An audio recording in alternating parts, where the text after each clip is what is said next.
В общем, в начале ноября, вообще мы начали готовиться еще в сентябре к этой поездке.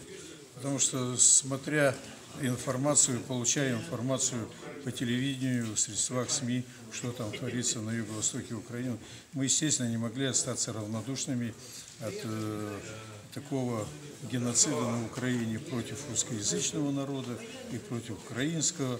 Поэтому мы провели совет атаманов в начале сентября, нет, в середине сентября провели в церкви в нашем Никольском храме в Казачьем совет атаманов, атаманское правление, совет стариков, где приняли решение сформировать отряд добровольцев из якутских казаков для поездки, для оказания помощи братскому народу на юго-востоке Украины. Почему мы приняли такое решение?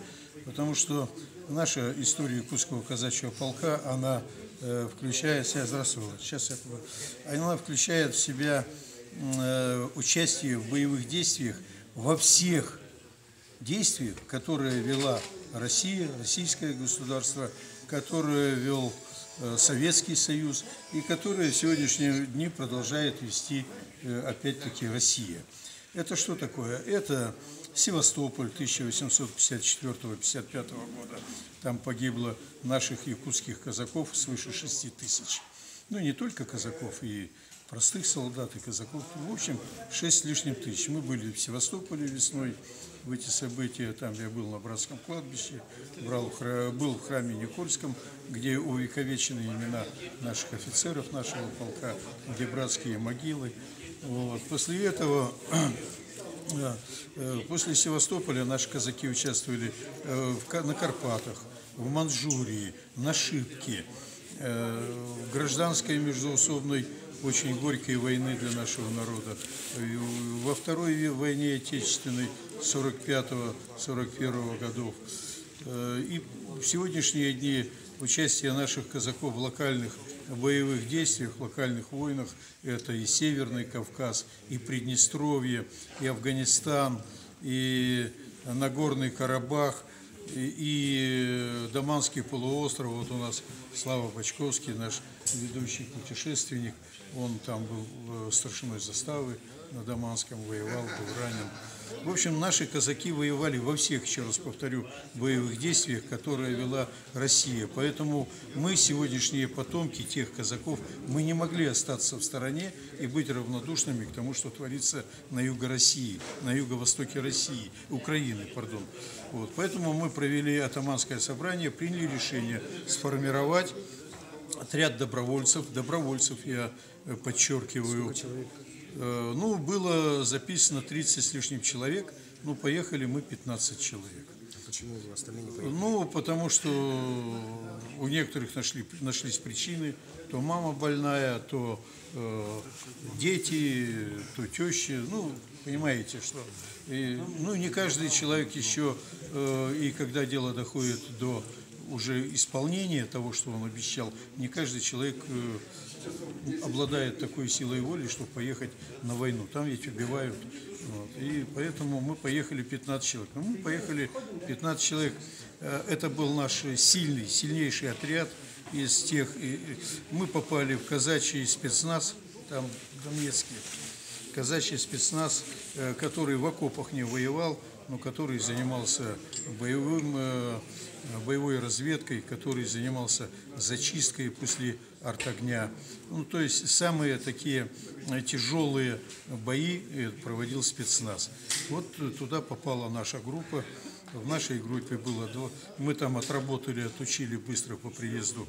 Но мы здесь начали готовиться. Мы 1,5 месяца учились здесь, отрабатывали с инструкторами. Когда вы попали?